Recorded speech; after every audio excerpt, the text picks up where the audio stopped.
Please be advised, this episode does have content that some may find distressing. As always, listener discretion is advised and it is not suitable for anyone under the age of 13. Hello and welcome to It's Murder Up North, and this, the 9th episode in the Jeremy Bamber White House Farm arc. Alongside my usual disclaimer, I also wish to highlight a source I utilised to construct the next 2 episodes, that being the White House Farm podcast and website created by Jeremy Bamber's supporters. The previous episode featured the continuation of the 1986 trial of Jeremy Bamber, concluding in him being found guilty on 5 counts of murder. But like with many cases, that is not where the story ends, as over the years, small details such as police errors, inconsistencies in the evidence, and the potential motives of those involved have created an intriguing mesh that has left unanswered questions. Do these issues suggest that Jeremy Bamber was wrongfully convicted? Or has a flawed investigation combined with other circumstances allowed room for scrutiny and conspiracies? Join me in this episode as I attempt to answer these questions by breaking down each piece of the puzzle.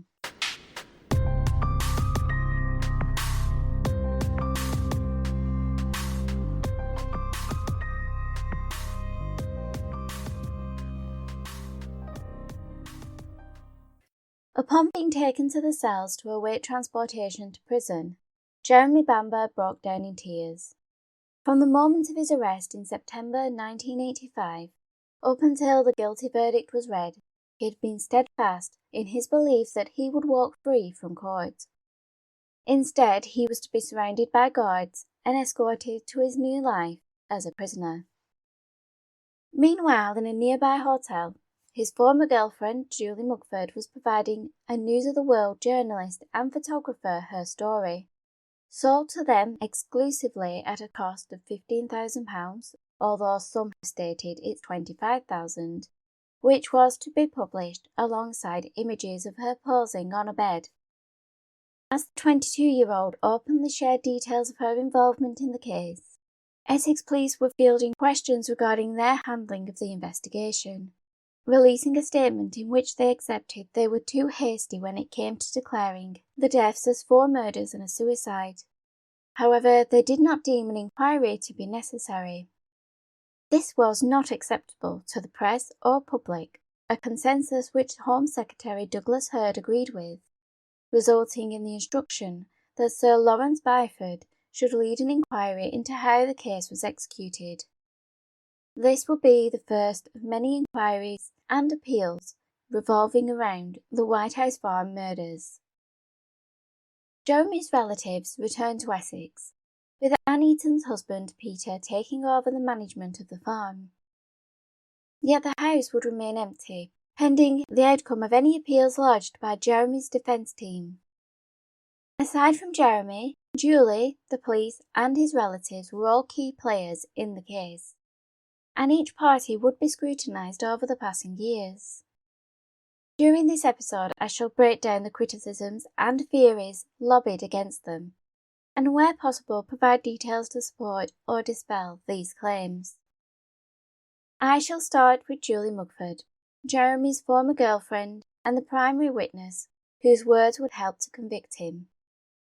The main scrutiny surrounding Julie revolves around the truthfulness of her statements and her motives for contacting the police. Many have questioned whether she really had intimate knowledge of Jeremy's plans. Had he actually confided in her that he was responsible for his family's deaths? And if so, why didn't she come forward sooner? In her numerous statements, Julie alleged that Jeremy had been plotting the deaths for at least a year. Yet in all that time, it doesn't appear that she had voiced her concerns to anyone else, not even her close friends Liz Rimington or Susan Battersby, both of whom she would confide in after the murders.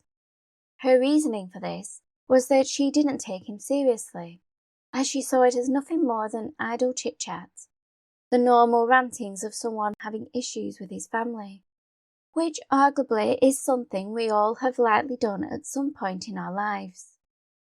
Yet given her testimonies, it seems that his weren't just random ramblings, but clearly thought-out plans, which she herself admitted to indulging. Julie at one point claimed she had identified a flaw in his plan to burn down the farmhouse by stating that it would destroy the building and its valuable contents, while the structure's size would likely lead to attention being drawn to the blaze before everything could be destroyed. Her input allegedly prompted him to change his plans. Had it been her participation in these discussions which gave Jeremy the leverage he exerted over her? According to Julie, he had threatened that she would be seen as culpable by the police. Julie was also involved in the burglary at the Orsia Road caravan park, which involved the theft of £980. Undisclosed at the trial was the suggestion that Julie had been more than a mere lookout, as she had allegedly been the one to place her hand through the letterbox to retrieve the keys. Julie also benefited from the money they stole, as the couple spent it on meals and items for the cottage. Once again, Jeremy may have held this over Julie, in order to ensure her silence. A key factor as to why Jeremy's threats may have kept Julie quiet was her desire to become a teacher. Had she received any criminal convictions, this future career path could have been ripped away from her. But was it just the fear of losing her career that kept her quiet for so long? Some argue she was also clinging on to the lifestyle she had come to enjoy whilst being with Jeremy. She viewed his cottage in Goldhanger as their home, and had envisioned getting married. In fact, she alleged to police that the pair had planned to secretly marry shortly after Christmas 1984. Yet this never came to fruition, with her admitting in court that she had not discussed her dreams of marrying Jeremy with anyone else. On one occasion, she had told Jeremy's cousin, Annieton, that she hoped to live in Vaulty Manor one day. This was the home of June Bamber's mother, Mabel. Jeremy had allegedly introduced her to a life she could only dream of, and perhaps she feared losing the perks that an association with him offered. Therefore, she opted to stay quiet. Even after the deaths of his family, Jeremy and Julie, accompanied by various friends, would go out for expensive meals and trips paid for by Jeremy. But he claims these were at the behest of Julie, and he would have preferred to stay at home away from the prying eyes of the press and public. It seems that Jeremy had been helping Julie financially, and had used his connection to get her a part-time job working at North Malden Growers, a company his father Neville was involved in. Nearing the end of August, Julie was allegedly becoming frustrated with Jeremy because they had planned to go on holiday. However, he put these plans on hold following the deaths of his family, citing that he needed to focus on the business at the farm. But because it was Julie's 21st birthday on the 26th of August 1985, he offered to pay for her and Liz Rimington to go on holiday instead. Jeremy wrote Julie 2 cheques in order to pay for the holiday. The first to the value of £530, which she deposited into her bank account the day after her birthday, while the second, worth £400, wasn't put into her bank until the 17th of September, which was 10 days after Jeremy was initially arrested, following her confessing to the police. However, some have considered that these payments being made at the time when Jeremy likely knew his relationship was coming to an end has led to speculation that the money was intended to keep Julie quiet. But in the end, it was Julie herself who put her future plans at risk by speaking to the police, despite being less than a year away from completing her teaching course at Goldsmiths College in London. But had she been prepared to throw it all away because her dreams had come crashing down? Or had her decision to go to the police been driven by jealousy and vindictiveness, brought on by her breakup with Jeremy? The relationship had been in decline throughout August 1985, with the couple possibly buckling under the strain of the deaths of Jeremy's family and the secrets the pair were apparently concealing. Yet by the end of the month, it all came to an end. Julie admitted in court that she had been hurt by the phone call from Virginia Greaves at the end of August 1985. This had resulted in Julie becoming angry and shattering a mirror, an act the defence would claim was done out of jealousy, as she believed Jeremy was either planning to start or had already begun a relationship with Virginia. And at around the same time, according to Jeremy's innocence team, Julie had also learned that her boyfriend had previously had a one-night stand with her friend Liz Remington. It has also been stated that Julie had been made to feel excluded upon the arrival of Brett Collins, whose close bond with Jeremy made her feel like she was no longer wanted. This led to her harbouring animosity towards Brett, but it was his actions that seemed to have signalled that the relationship between Julie and Jeremy was coming to an end. It occurred during a meal, where Brett announced that the couple were engaged, a claim Jeremy was quick to dispel, and shortly after this he and Julie discussed the future, a conversation which made her realise that his plans did not include her.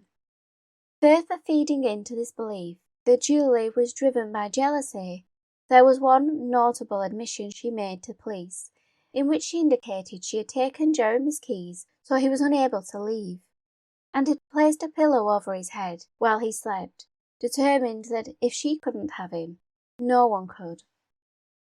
Was this the action of someone struggling to accept her relationship was over? Or had it been driven by her growing disgust at his ability to continue living as normal, while she felt increasingly crushed by the guilt?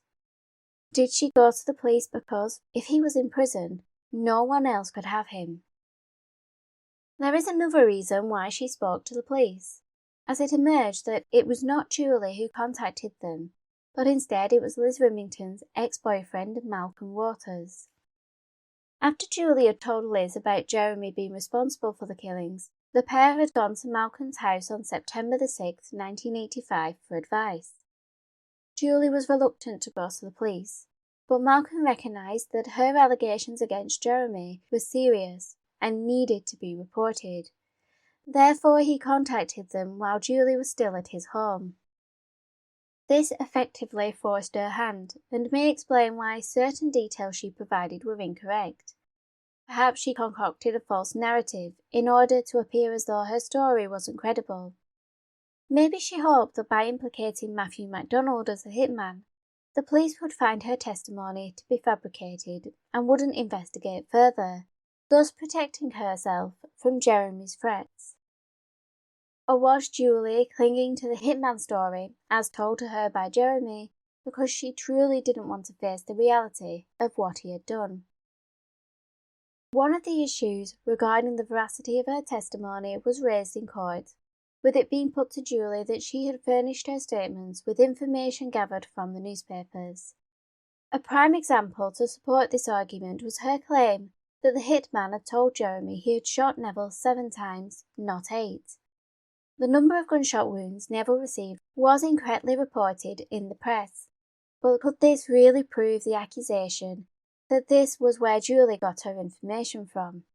After all, Jeremy had supposedly lied to her about the hitman, so it is plausible he may not have told her the truth about the number of bullets fired as well. Perhaps he believed that feeding Julie false information would damage her credibility in the event of her going to the police. Alternatively, it is possible Jeremy didn't know the exact number of shots fired into each individual person that night, either because he wasn't counting, or, as some may argue, he wasn't involved. The hitman story was not the only erroneous claim Julie would make, with her advising officers of a number of crimes Jeremy had allegedly committed. Julie would state that Jeremy had been in possession of 2 stolen Cartier watches, which he had allegedly taken from a jeweller in New Zealand. Yet Sue Ford, who was in a relationship with Jeremy at the time he acquired these watches, claimed he had told her they had been purchased from the airport. Essex police investigated these allegations and discerned that Jeremy had acquired the watches legally. Julie also referred to a scam Jeremy was involved with while in New Zealand, which involved offering to clean people's jewellery, and during the process he would swap the diamonds for glass pieces. She also accused him of stealing money from a bank and committing fraud with travellers' checks. These stories implied that Jeremy could be a manipulative and convincing liar, yet an extensive investigation found nothing to confirm that these incidents had occurred. One question that lingers is, where did Julie get these stories from? Had Jeremy disclosed them to her? Or had she colluded with Jeremy's relatives and it was they who discussed it with her? This is a theory I shall be discussing soon. None of these statements regarding Jeremy's supposed criminality were presented to the court, which was beneficial for Jeremy, but if they had been presented, would also have cast doubt on the veracity of some of Julie's statements.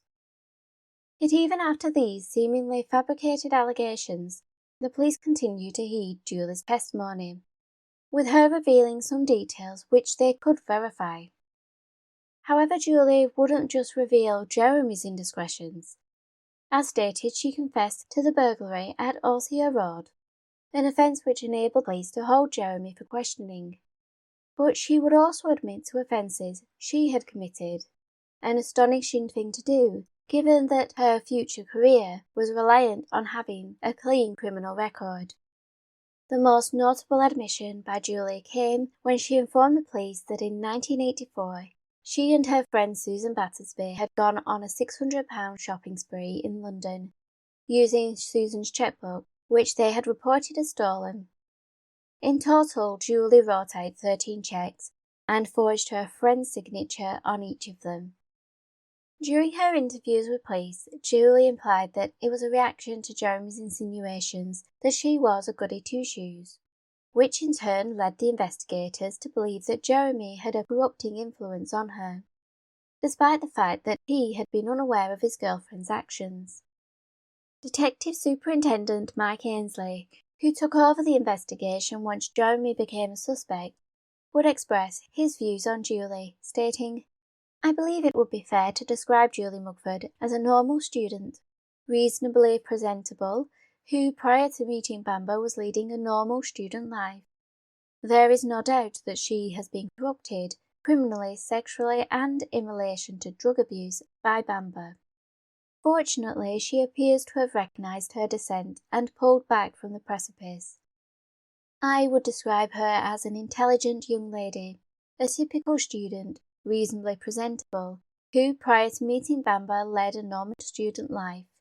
As a result of her liaison with Jeremy Bamber, Julie became morally and criminally corrupted. It is the opinion of myself and other officers on this inquiry that Julie Mugford is telling the truth, and will repeat her allegations in the court of law, and will be a good witness." However, it would emerge during the City of London police investigation in 1991 that the extent of Julie's offences extended beyond the cheque fraud and the Osier Road burglary, with her also admitting to taking and selling cannabis and smuggling drugs back into the UK from Canada. Some of these offences were committed prior to her meeting Jeremy, which cast doubt on the idea that he had a negative influence on her. It was also revealed that an arrangement was made that if the money acquired from the chequebook fraud was paid back, then no charges would be brought. However, some have suggested that this was offered in exchange for her testimony, especially due to the fact that when the Department of Public Prosecutions received the file on Jeremy, which led to his arrest for the murders, a recommendation was made that no further action should be taken against Julie with regards to criminal charges, thus allowing her to be a credible and important witness for the prosecution. It has been argued that this implies the police effectively bought her testimony, and could be perceived as a potential motive for her lies. I shall return to Essex Police's involvement shortly, but for now the focus will remain on Julie. Aside from her potential motive providing testimony, people have also questioned why she didn't come forward sooner.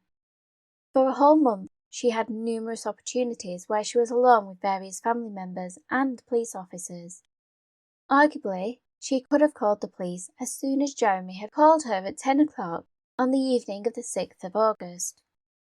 Although her recollection regarding the calls varied, during her first statement, in the aftermath of the killings, She told police that Jeremy called her at around 10 p.m. and, quote, "I spoke to him for between 17 and 20 minutes. He told me he had supper with his parents.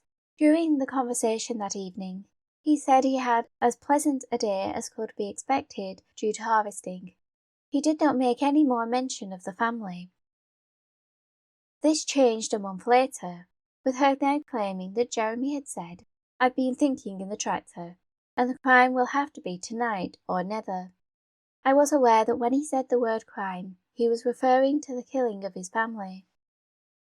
If her second statement is truthful, and she knew what he was inferring to, surely this should have prompted her to raise the alarm. Yet this is not the only discrepancy in her accounts related to the phone calls. As detailed previously, she changed the timing of the early morning call from 3:30 a.m. to around 3:15 a.m. But as with the 10 p.m. call, the content of the conversation changed too. On the 7th of August 1985, Julie stated Jeremy had called her at 3:30 that morning, recalling, quote, "He sounded disjointed and worried and said words to the effect, 'There's something wrong at home,' and he did not know what to do. He sounded odd. I told him to go to bed. I was half asleep and didn't ask him what was wrong. When I told him to go to bed, I just said, 'Bye, honey,' or words to that effect." But a month later, she changed her statement regarding the content of the call. She now alleged the call took place at roughly 3:15 a.m. and that Jeremy stated, "Everything is going well. Not to worry, there's something wrong with the farm. I told him simply to go to bed and he said, 'Bye, honey, I love you a lot.' I then put the phone down. I particularly remember the phrase, 'everything is going well.' Then I got into bed and laid there for I suppose 5 minutes, when I suddenly came to my senses and realised what he'd said. In my view, he was telling me they were all dead." If this was the case, why didn't she act on her suspicions? When asked why she didn't call Jeremy back to get clarification, her excuse in court was that she couldn't make outgoing calls from the student accommodation, and she didn't want to be wandering the streets trying to find a phone box at that time of the morning.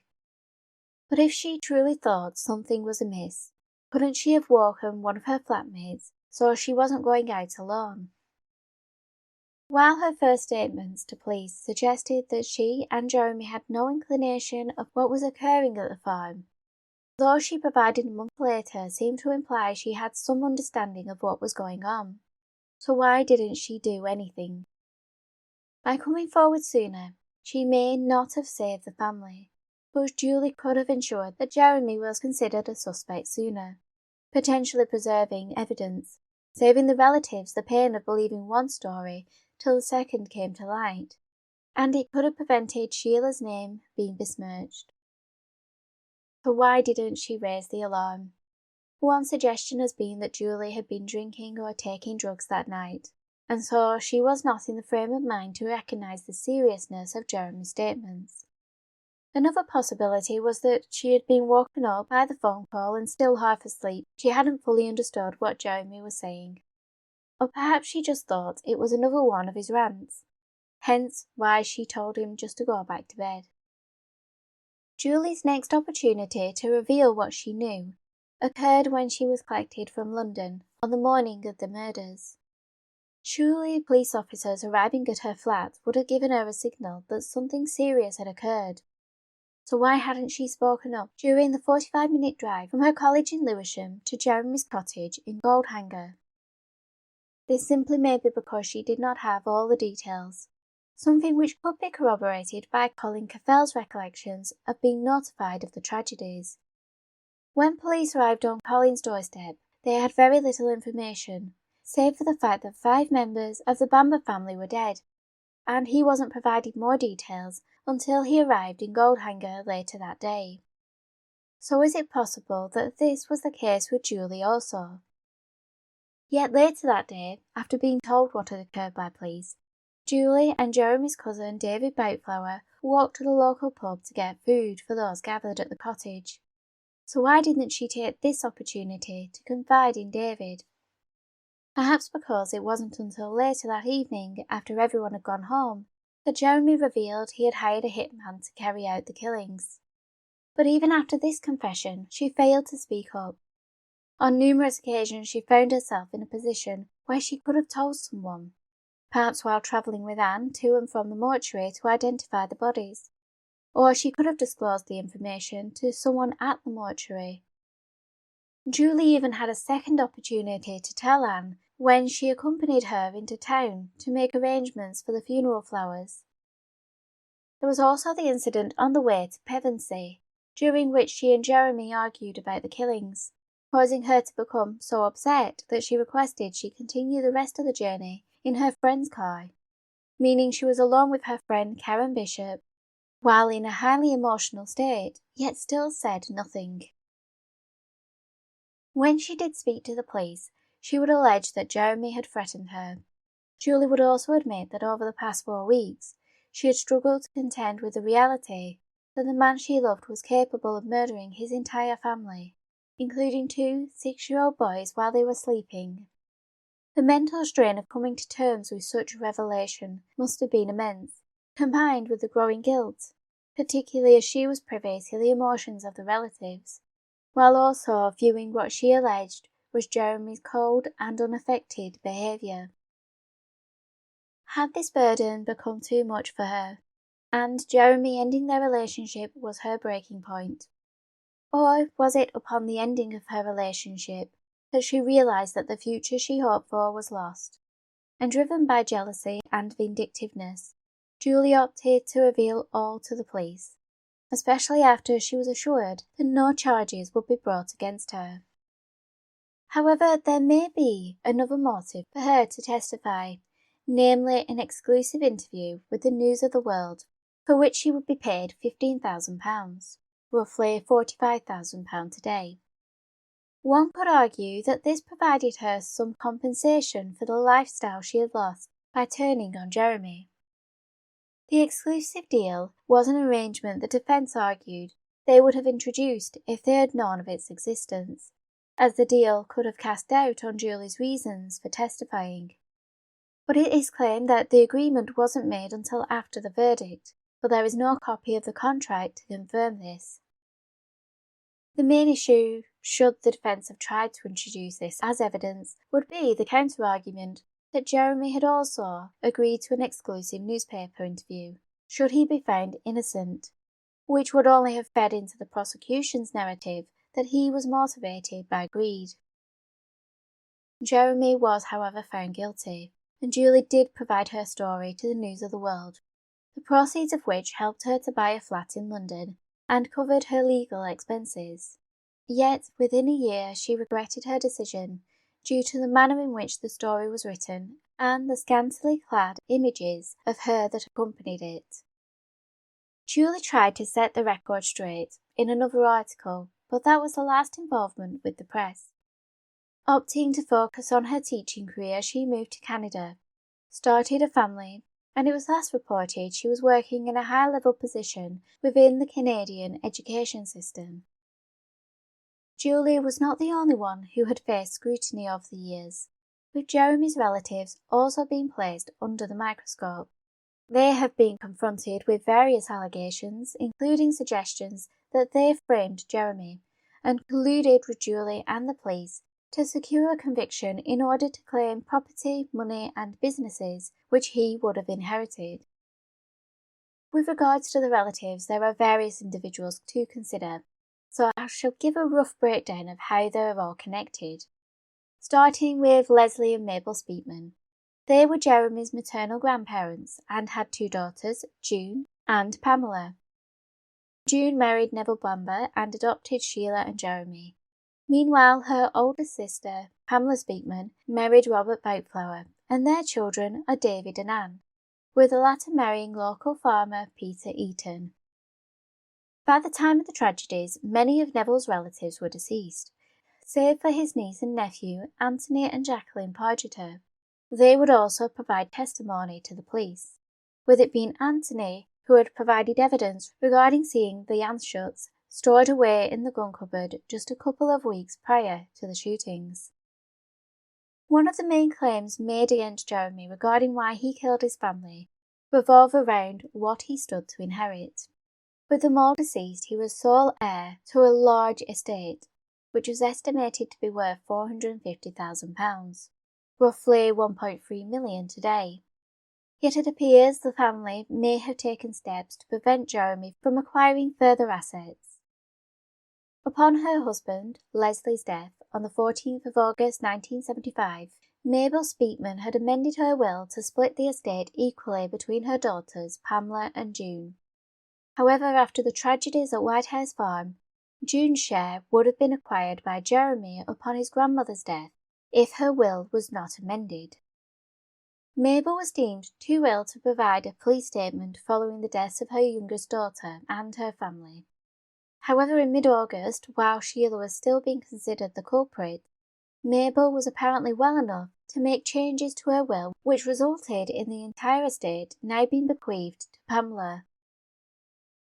The timing of these changes has been questioned over the years, especially by those who support the argument that Jeremy is innocent. They allege that the relatives, who admitted they had been suspicious of Jeremy from the immediate aftermath of the deaths, had prompted Mabel to make the amendments which would deny her grandson from inheriting any of the estate. To understand these allegations from the Innocence team, it is important to understand the perception the relatives had of Jeremy, whom some of them referred to as the cuckoo, and why him inheriting half of Mabel's estate would be detrimental to them. Mabel Speakman owned the land her daughter and son-in-law Pamela and Robert farmed. However, upon her death on the 10th of February 1986, half of this land would have belonged to Jeremy. By having the will amended, the Boutflowers became sole owners of the property. This detail was not revealed during the trial and only came to light during the 1991 City of London police inquiry into the case. Even without this information, the jury seemed to be sceptical of the relatives' motives, with them asking prior to deliberation taking place, quote, "If Jeremy Bamber was found guilty and imprisoned for many years, who would be the beneficiaries of the Bamber estate and monies? Could it be his uncle, Robert?" The specific naming of Robert Boutflower may have alluded to the clear disdain he had expressed for his nephew while on the stand. It was allegedly Robert who had referred to Jeremy as the cuckoo, in reference to the fact he was adopted and didn't belong. The court would hear Robert's allegations that Jeremy had once told him he could kill his parents, and when addressing the issues of inheritance, he inferred that he and his wife Pamela owned the land they farmed, and were wealthy in their own right. This was technically true, due to the death of Mabel and the changes made to her will. But the jury were never made aware that the will had been changed within weeks of the deaths at Whitehouse Farm, possibly under the guidance of her daughter and son-in-law, who stood to benefit from the changes. If the jury had known this detail, would they have considered their motives for testifying against Jeremy a little more closely? As stated, this information came to light following the trial, along with other details which potentially call into question other family members' intentions. This included Jeremy's cousin, Anne Eaton, and her husband, Peter. Like her father, Robert Boutflower, Anne had ingratiated herself into the investigation, and was vocal when it came to her suspicions of Jeremy. She started making notes daily and was in regular contact with the police. She admitted in court that she was suspicious of her cousin from the start, and it was a feeling shared by her relatives, with it being revealed that on the evening after the tragedies had unfurled, they had gathered at her house to discuss their misgivings. But was Anne motivated by more than just a gut instinct, or was she also driven by the estate of her aunt and uncle? It would be revealed during the 1986 Dickinson inquiry, which assessed the police conduct during the investigation, that Anne and Peter Eaton had a vested interest in Neville's estate, because of a deal which had been struck between the couple and him. Peter Eaton disclosed to the Dickinson inquiry that the land he farmed had once belonged to his father, upon whose death it was split between him and his brother. While Peter wanted to continue farming the land, his sibling wished to sell it to a property developer. Eager to stop this from happening, the couple sought out the help of Anne's uncle Neville, who offered to buy the brothers' half of the land on the condition that they paid him back when they were able to. Unfortunately for the Eatons, half of their land was still in Neville's name at the time of his death, and they were informed the day after the tragedies that there didn't appear to be a provision in his will which bequeathed the property to them, meaning that Jeremy would inherit it. It had been a private arrangement between Neville and his niece, one which would not be revealed to the jury. But the notion that Jeremy would own half the Eatons' land could have tainted their perception of Anne had they known. This was not the only detail about Anne Eaton which the jury were not appraised of. Anne had allegedly taken money and jewellery from White House Farm for safekeeping. However, this rationale has been called into question, given that Basil Clarke, who was present at the farm at the time, was advised they had been asked to do so by Jeremy, who had been reluctant to return to the farm. However, Jeremy was allegedly told that Basil Clarke was the one who had requested they take the valuables and money from the home. Had the relatives purposely misled the solicitor and Jeremy in order to take possession of these items? Jeremy seemed to believe that they had taken them for their own benefit. Some of these items they had no claim to, including jewellery that belonged to Neville's mother and therefore would have passed on to Anthony and Jacqueline Pargeter upon Jeremy being convicted. Or had they genuinely taken them for safekeeping, as they claimed? One point of contention between Jeremy and Anne revolved around his mother's engagement ring, which Anne had requested on behalf of her mother Pamela, claiming that she wanted something to remember her sister by. However, Jeremy refused, insisting that the ring would be buried with June. And for many years he believed this was the case.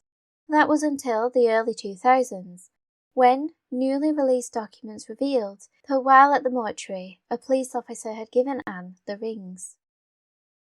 This breach of protocol would not be the only time there was questionable interactions between the relatives and the police, which I shall address in the next episode, when I cover the flaws in the investigation. There is one action that Anne took following the deaths which has been called into question, and that was her decision to move into White House Farm. This not only led to her being labelled as one sick puppy by Jeremy, but was also called into question by her own brother, David, who couldn't comprehend how she could live in the house with her young children after knowing what happened there, with David alleging that the youngsters had complained of having nightmares. While her decision does seem to be a strange one to those who cannot comprehend living somewhere scarred by tragedy, one also has to consider the other side of the coin. For Anne, White House Farm had once been a place of happiness, with her brother David recalling how they used to spend their summer holidays at the farm, with it being a place for the family to gather. So while the home is scarred by one horrific incident, it also holds the memories of all the joyful moments too. There may have been a more practical reason for the Eatons to take up the tenancy of the house, namely that Anne's husband Peter had taken over the management of the farm, and given the size of the property, it just made sense for them to live on site. The couple and their children did not take up residence in the farm straight away, as up until roughly 1989, Peter Eaton was considered the temporary manager pending the results of Jeremy's appeal. When this appeal failed, Peter was officially named the farm manager, and the couple were granted the tenancy. However, reports of impropriety have surfaced regarding the running of the farm and June and Neville's business, N&J Bamber Limited, which was wound down in the late 1990s. Farm Secretary Barbara Wilson, who retained her position at the farm following the death of Neville, would approach the police in 1987 to report these issues. She alleged that Peter, without authorization, had disposed of farm machinery, sold the combine harvester, stolen money, accrued excessive expenditures, obtained discounts using the Bamber Company, obtained goods via the Bamber Company bank account, used employees from the Bamber estate on his own land, stole a tractor engine, took cattle from the Bamber farm, and sold Jeremy's car, keeping the proceeds. Peter Eaton had taken over as acting manager within weeks of the killings, but it has not been disclosed when these alleged offences occurred. However, the decision by Essex Police to investigate these allegations after Jeremy's appeal meant that they would not be brought up during the hearing. Was this done to preserve the integrity of the witness, given that this evidence would likely have cast the Eatons in a negative light? The main allegation aimed at the relatives is the idea that they framed Jeremy, and they had colluded with the police and Julie Mugford to bring about his downfall. It is easy to understand how such theories can come about, given the issues with the inheritance and the fact that it was the relatives who found the silencer which ultimately helped change the trajectory of the case. First, let me address the suggestions that the relatives worked together with Julie Mugford. This implication has come about because of the similarities in their statements, and the suggestion that how else would Julie have known about Jeremy's alleged indiscretions in New Zealand and Australia. There were other similarities, with both the relatives and Julie mentioning using the windows as a means of entry and exit. Anne came to this conclusion having seen that the window had a fault, which meant the catch could be manipulated to appear locked. And she admitted that she tested this theory and brought it to the attention of DS Stan Jones. Meanwhile, Julie also spoke about the windows, alleging Jeremy had discussed them during his plans. It was a detail which the prosecution would suggest she couldn't have known about unless she had either searched the house herself or Jeremy had told her about them. There are, however, two further options. Jeremy admitted to using the windows on various occasions before and after the deaths, so he may have told Julie how he used to sneak out of them when he was younger, and that is how she acquired the information. Alternatively, one of the relatives had revealed to Julie that they had found the fault in the window.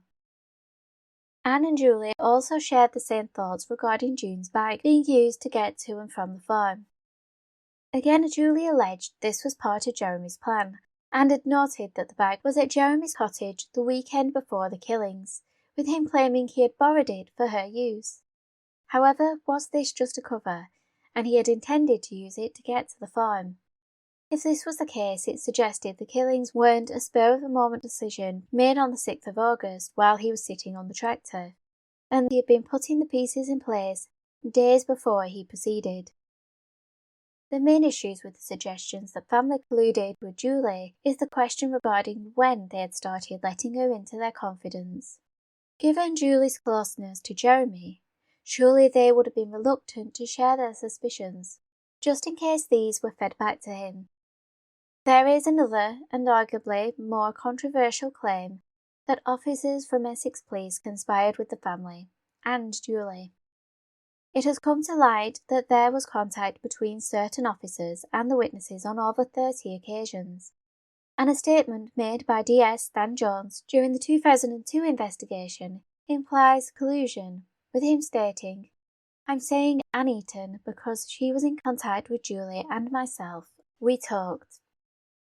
It is claimed that Anne Eaton had been present when DS Jones came to inspect the mantel around the Arga, from which she alleged he took paint scrapings, and was there while he tested the kitchen window and its faulty lock, with her alleging in her notes that he had told her to stay quiet about what she had seen.